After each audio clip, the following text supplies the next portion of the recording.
turístico. Es un puente entre realidades. Es la posibilidad para miles de migrantes de cambiar su dura situación actual de vida. Los riesgos que conlleva ir en una de estas embarcaciones hasta Puerto Rico son incalculables. Miles de personas todos los años pierden la vida en el pasaje de la Mona.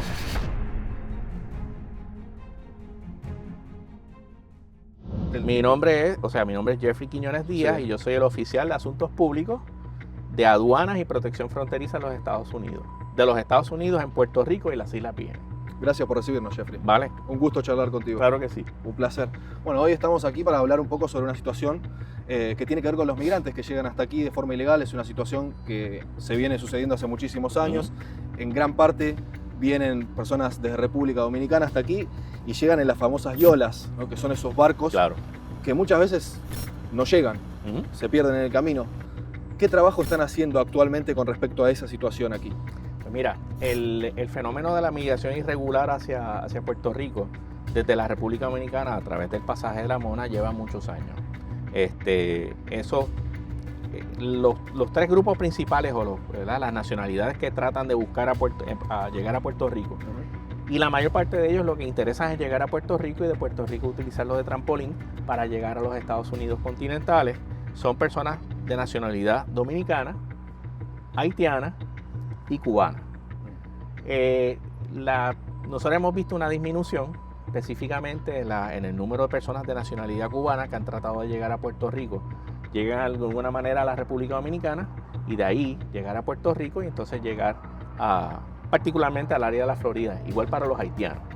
Los dominicanos, pues hay algunos de ellos que se quedan en Puerto Rico y entran a formar parte de la fuerza laboral en sectores ¿verdad? De cuello azul, ¿verdad? En la construcción, en trabajo doméstico, etc. Nosotros lo que hacemos de alguna manera u otra es trabajar colaborativamente con otras agencias federales como es el Servicio de Guardacosta, la Policía de Puerto Rico, para de alguna manera u otra intervenir con esas embarcaciones. Lo que nosotros le decimos al público por lo general es que las organizaciones que manejan estos viajes ilegales en embarcaciones que no son aptas para la navegación, son navegaciones, o sea, las yolas básicamente son hechas en un momento y no son aptas a la navegación y de alguna manera u otra hacen agua en el trayecto, ¿verdad? Nosotros recibimos diversos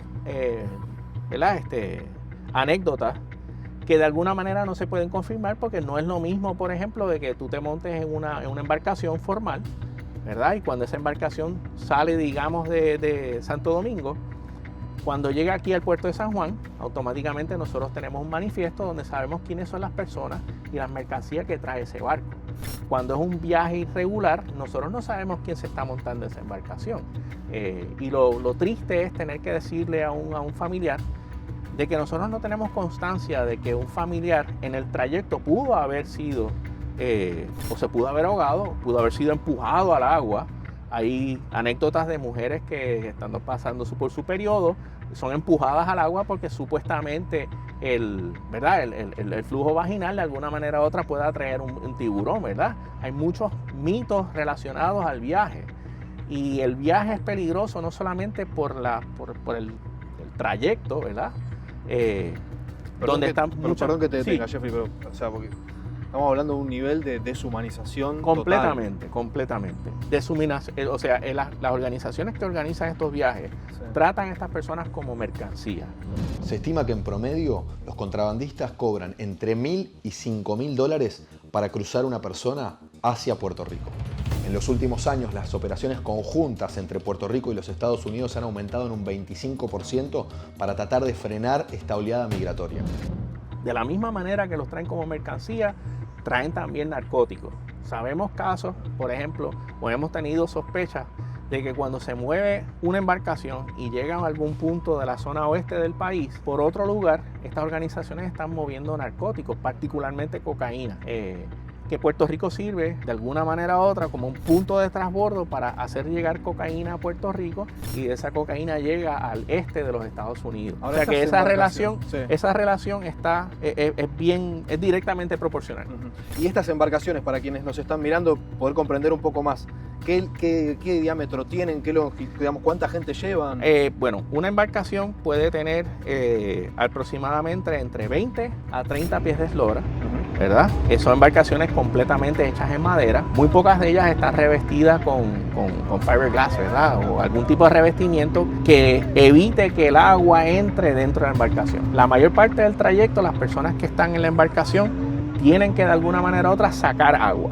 Cuando haces el trayecto, tus necesidades tienes que hacerlas en el agua. Estás literalmente sentado, pillado con otras personas. Las embarcaciones se hacen por lo general. ¿Cuánta gente dijiste, perdón? ¿Qué? Pueden ser entre 40 Sí.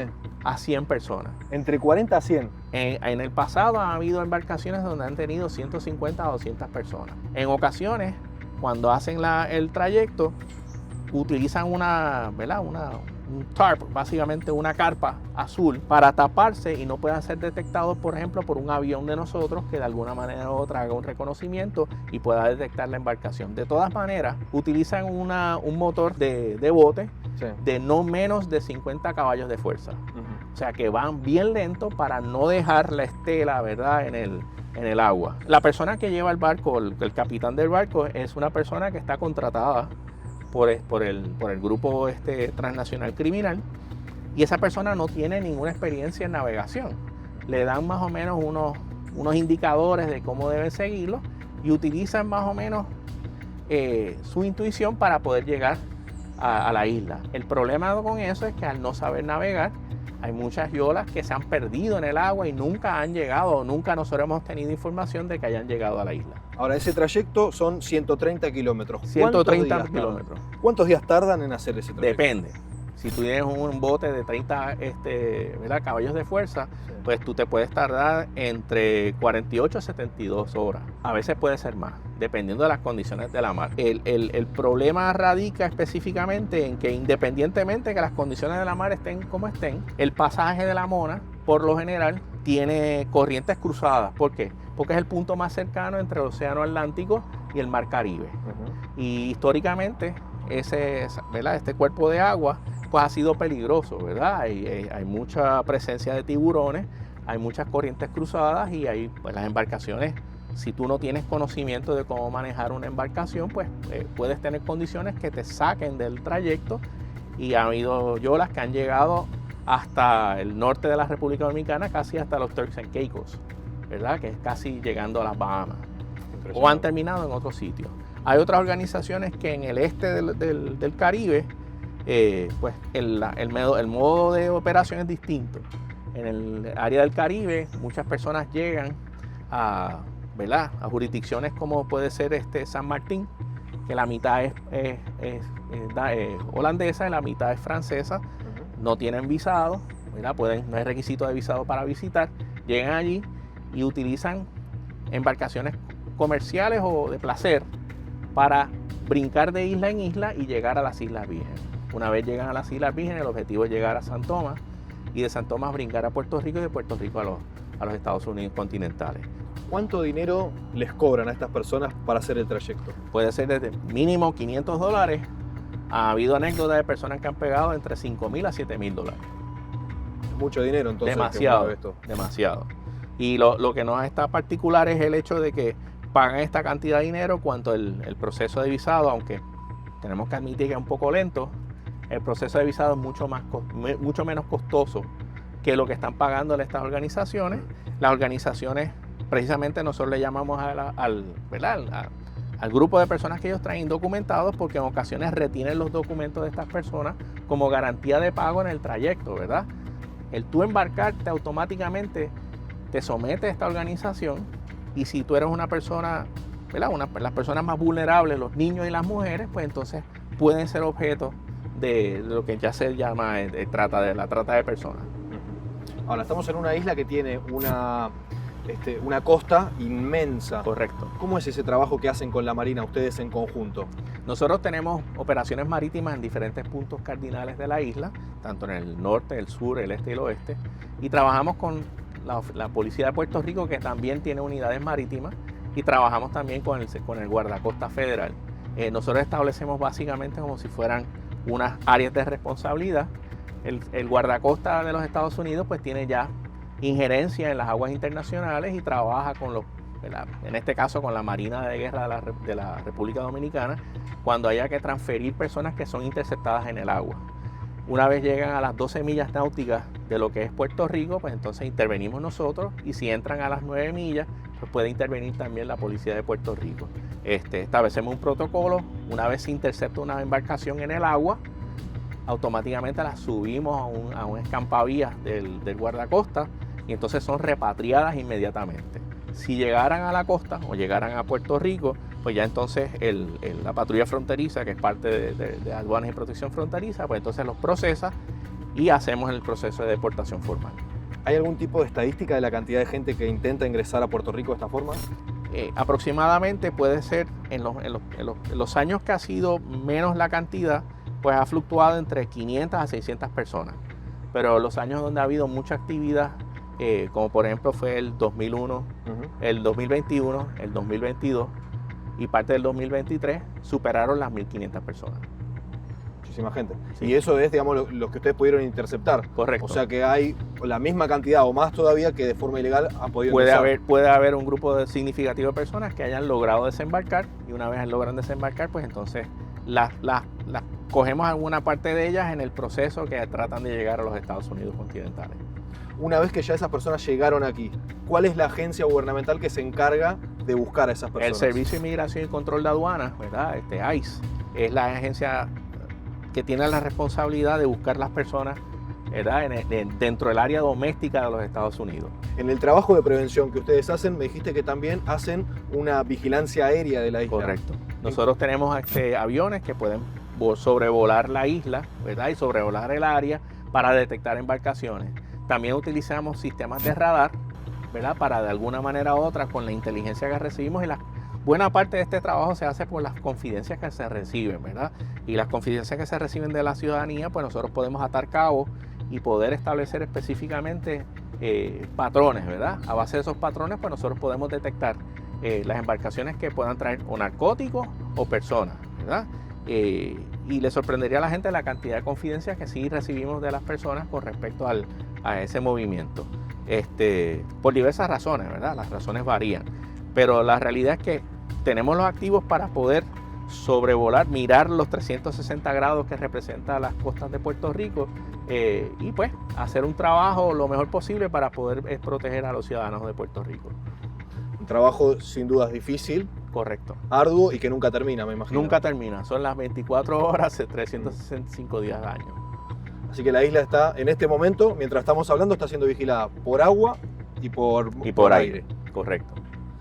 Donde estamos ahora, por ejemplo, esta zona, de aquí salen estos barcos que salen, que ahí dice US Coast Guard. Es el Coast Guard, sí, correcto. Ese es el mismo vehículo que sale, el mismo bote que sale a vigilar la zona. En esa embarcación es que nosotros podemos transferir una embarcación que se haya interceptado en el agua, sí, y el guardacosta entonces hace el proceso el procesamiento. Parte del procesamiento incluye, o lo que de alguna manera u otra nos ha permitido ser más efectivos en poder detectar el movimiento de personas indocumentadas, es el uso de la biometría. Automáticamente, cuando una persona es interceptada o un funcionario federal interviene con ella, en el caso del escampavías, tan pronto se suben al escampavías, se toma una huella digital de la persona, sí, y se toma una foto. Esa foto se comparte con nosotros en Aduana y Protección Fronteriza, y nosotros verificamos las bases de datos inmigratorias de los Estados Unidos. Si nosotros tenemos constancia de que esa persona es reincidente en tratar de entrar de manera irregular a los Estados Unidos, nosotros entonces podemos radicarle cargos criminales a la persona, ¿verdad? En ocasiones hemos encontrado personas que incluso han sido deportadas por haber cumplido ¿verdad?, sentencias en Puerto Rico por delitos mientras estuvieron ilegalmente en los Estados Unidos. Los delitos pueden ser diversos, ¿verdad? Y nosotros los encontramos en este proceso tratando de entrar y reingresar ilegalmente. Y ahí es que nosotros podemos intervenir con la biometría, podemos de alguna manera u otra separar el grano de la paja. En parte podemos identificar la mayor parte de las personas que en este entorno no te van a dar la información correcta cuando tú intervienes con ellos, ¿verdad? Porque no tienen documentos, ¿verdad? Te pueden decir que se llaman José Pérez cuando en realidad es Francisco Martínez, ¿verdad? Y la biometría nos permite de alguna manera u otra poder corroborar esos datos, trabajar con el gobierno del país de origen de la persona para corroborar esos datos y ver si la persona tiene algún tipo de antecedente criminal. Las personas que quieran entrar al país tienen que pedir permiso para entrar. Claro. Es como tocar a la puerta y pedir permiso para entrar, y el lugar designado por la ley es un puerto de entrada. Estamos en el puerto San Juan, esto es un puerto de entrada, ¿verdad? La facilidad que está aquí, pues una facilidad de cruceros, pero si viniera un crucero internacional, pues entonces nos corresponde a nosotros en aduanas y protección fronteriza inspeccionar a esas personas que están pidiendo entrar al país.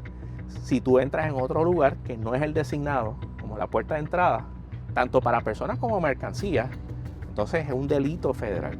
Y por eso es que una vez nosotros hacemos esa locución, pues la gente entiende cómo es que trabaja el sistema inmigratorio de los Estados Unidos.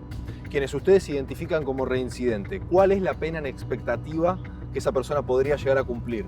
Depende.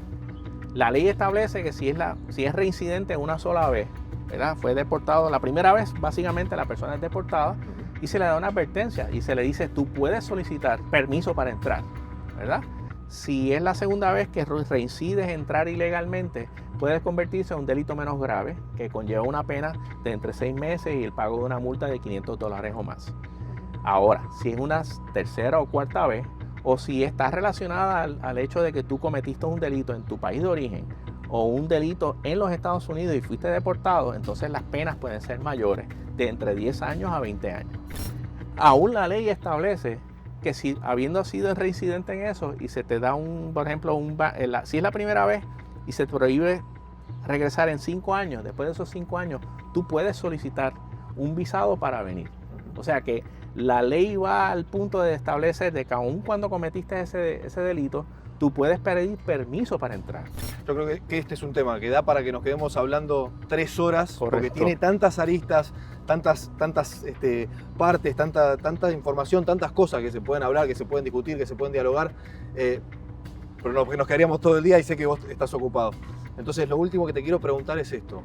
¿Hay algo que yo no te haya preguntado que a vos te parezca importante mencionar sobre este tema, sobre la inmigración ilegal hacia aquí, hacia Puerto Rico? Mira, creo que lo importante es que tú, ¿verdad? Tus oyentes y tu audiencia entienda de que el sistema inmigratorio de los Estados Unidos tiene, ¿verdad? Está diseñado específicamente para que las personas pidan la oportunidad de venir. Y esa oportunidad siempre va a estar disponible.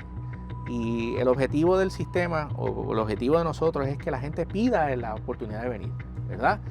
A nosotros nos interesa, por la seguridad del país y por la seguridad de nuestros constituyentes, saber quiénes son las personas que vienen, ¿verdad? Y uno puede cometer un error en cualquier proceso, pero el mero hecho de divulgarlo y decirlo, pues automáticamente hace que el sistema pueda trabajar a beneficio de la persona.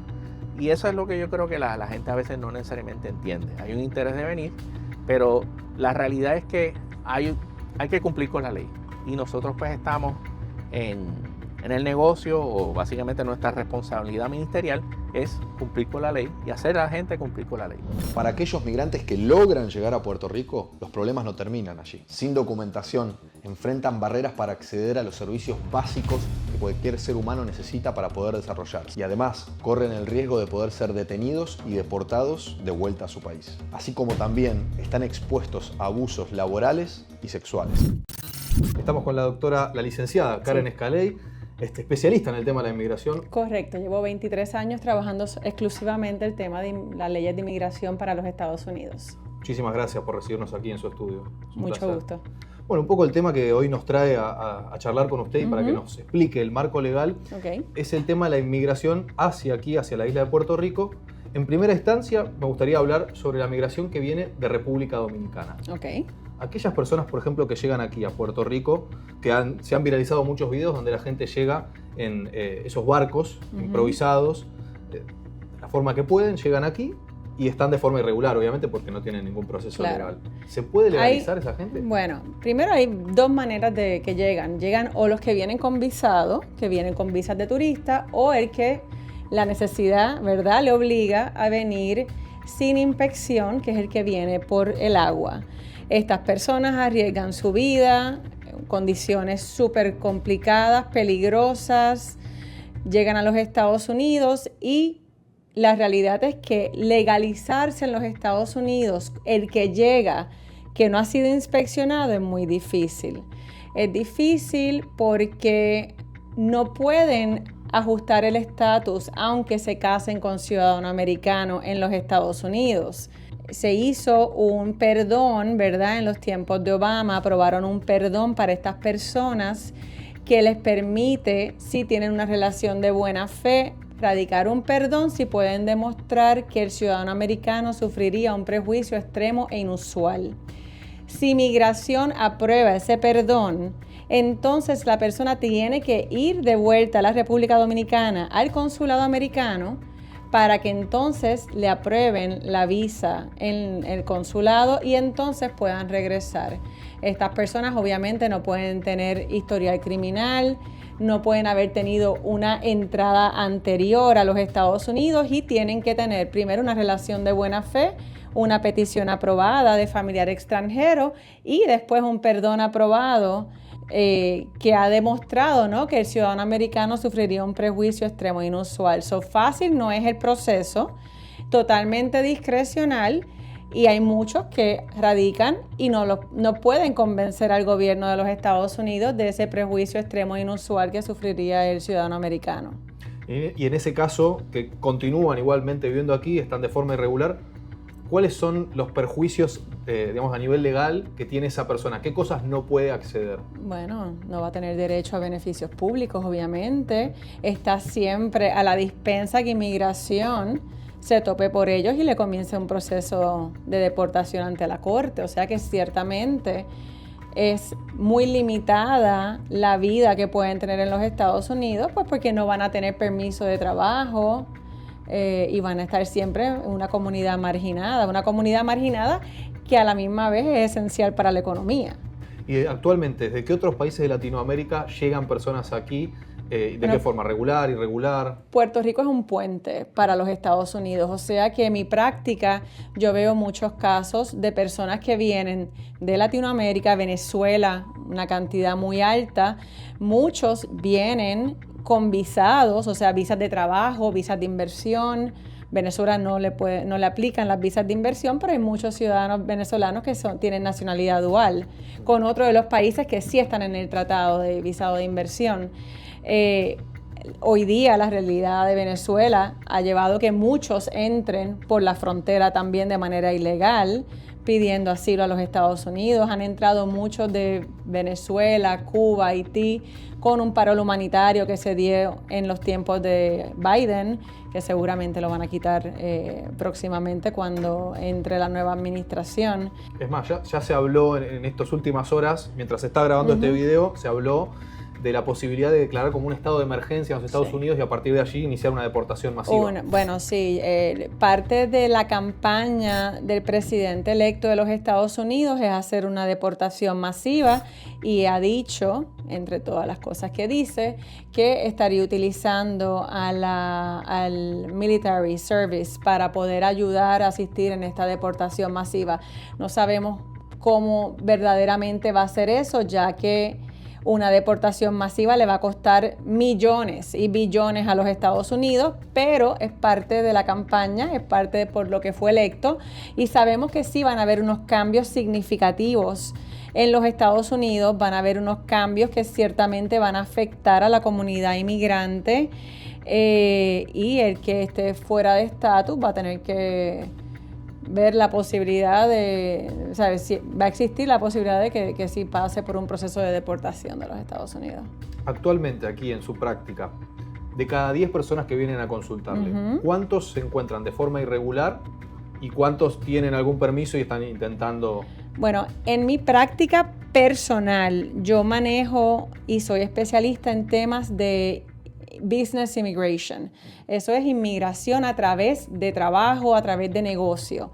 O sea que yo en mi práctica puedo decirte que quizás 7 de cada 10 que yo veo tienen algún tipo de posibilidad en los Estados Unidos mediante una visa de inmigrante o una visa de trabajo, que en ese sentido, pues eso, trabajo mucho ese tipo de casos, certificaciones laborales, visados de inversionista, visas de trabajo, pero no estoy ajena, ¿verdad?, a la realidad de tantos que no tienen esa alternativa, que vienen con una visa, que vienen sin visa y están buscando legalizarse.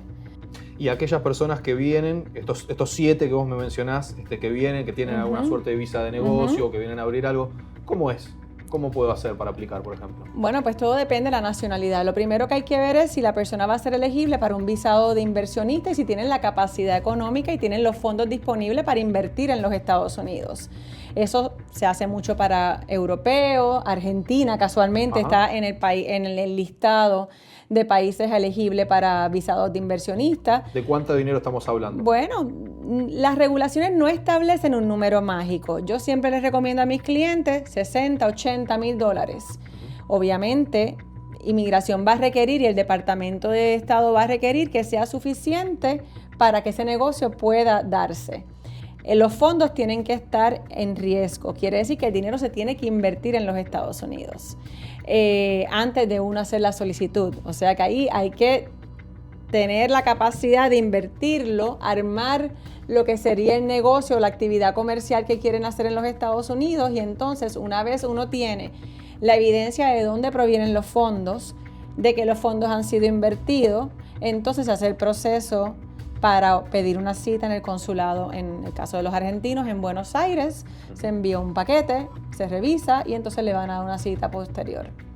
De cada 10 casos que toman ese curso, ¿cuántos efectivamente acceden a poder venir a los Estados Unidos de forma regular? Por lo menos en mi práctica te puedo decir que solamente en 23 años me han denegado 2 y han sido renovaciones y han sido porque cuando fueron a renovarlas en sus países los negocios estaban en pérdida, no estaban generando y pues ahí en ese sentido pues no se podía demostrar que la inversión, ¿verdad?, estaba activa y dejando dinero. Ahora, acaba de asumir el nuevo gobierno en los Estados Unidos. Mientras se graba este video, Donald Trump acaba de ser electo presidente. ¿Estos próximos años puede llegar a cambiar la legislación con respecto? Sí, puede. En el cuatrienio pasado que estuvo Trump en poder, las aprobaciones a nivel consular, y estas son estadísticas del Departamento de Estado, bajaron. O sea que sí, estamos esperando lo peor en los procesos. La agencia cambia, la mentalidad cambia, la actitud cambia. No quiere decir que va a ser imposible. Sí sabemos que van a haber cambios, pero estaríamos especulando, ¿verdad?, en cuanto a qué cambios van a haber. Ciertamente, si hay peticiones de familiares inmediatos, eso no debería de verse afectado. O sea, que el que se casa con un extranjero, el que tiene un hijo mayor de edad que va a ser pedido, ¿verdad?, va a pedir al padre extranjero, eso no debería de cambiar, porque eso son cosas que cambian si el Congreso así lo aprueba. Esto no es algo que el presidente puede hacer de manera unilateral. Pero de que van a haber cambios, sí van a haber cambios. Pero eso que te digo, de que las aprobaciones bajaron cuando él estaba de presidente, eso fue números dichos por el Departamento de Estado. O sea que sí sabemos que eso puede pasar. Y esos procesos tienen alto nivel discrecional. O sea que ciertamente va a haber un cambio.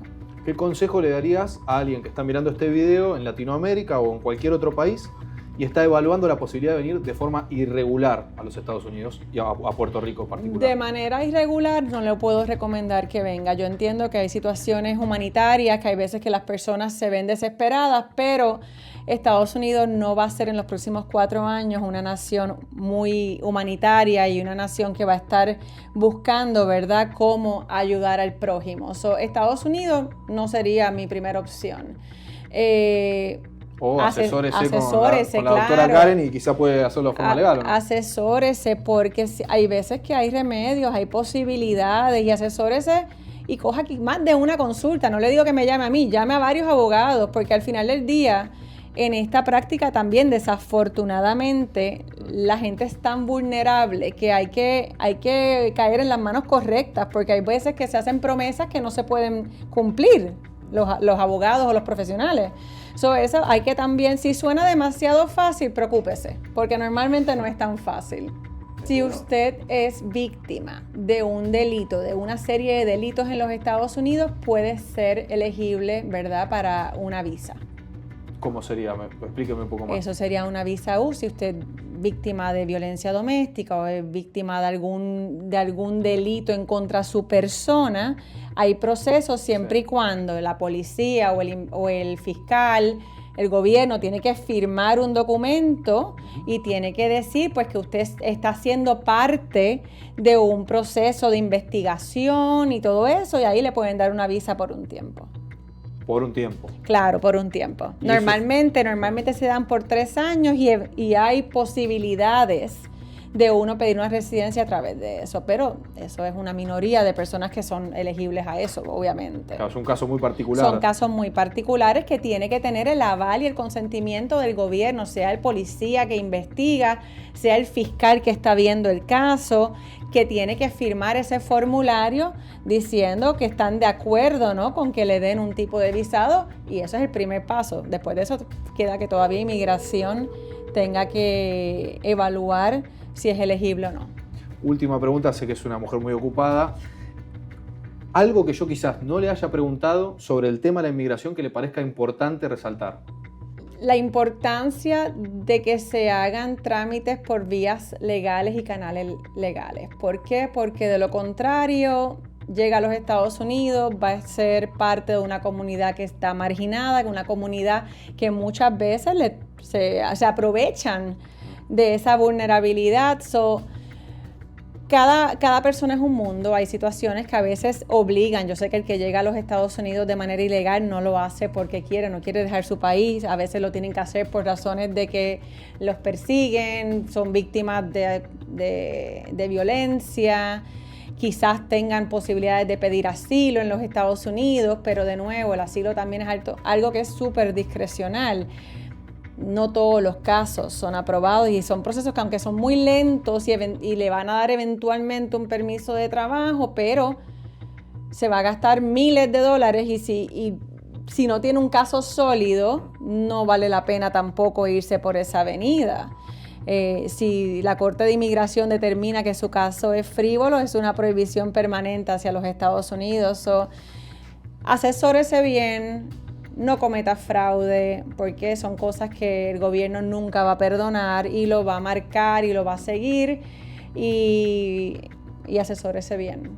Eso sería mi recomendación final. La desesperación y las ganas de cambiar su realidad son el motor principal de estos migrantes para intentar atravesar el pasaje La Mona desde la República Dominicana hacia Puerto Rico. El problema es que los peligros son inmensos y cientos de personas lamentablemente pierden la vida en este pasaje. Es esencial abordar las causas profundas que llevan a las personas hasta esta situación y brindar soluciones que dignifiquen a las personas. Si te gustó este video, compartilo, suscríbete al canal y nos vemos la próxima.